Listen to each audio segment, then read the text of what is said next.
नमस्कार, म doctor Sanjay धरेल, medical अधिकृत टेलिमेडिसिन सेन्टर वीर अस्पताल।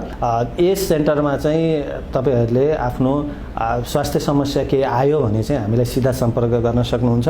सम्पर्कको माध्यम चाहिँ 98 513 45 701 98 513 45 702 यी दुई नम्बरमा चाहिँ व्हाट्सएप, इमो, भाइबर एप्लिकेसन जोडिएको छ।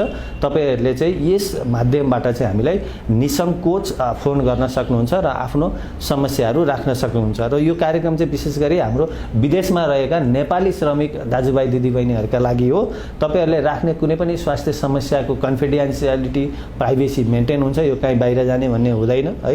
त्यसकारणले निसंकोच नेपाल सरकारबाट कार्यक्रम वीर अस्पतालमा सञ्चालन भइरहेको टेलिमेडिसिन सेन्टरमा चाहिँ तपाईहरुले सम्पर्क गरेर कुनै पनि स्वास्थ्य परामर्श या भनौं के स्वास्थ्य समस्या आयो र त्यस अनुसार थप जानकारी केही लिनु पर्यो भने पनि हामीलाई सम्पर्क गर्न सक्नुहुन्छ।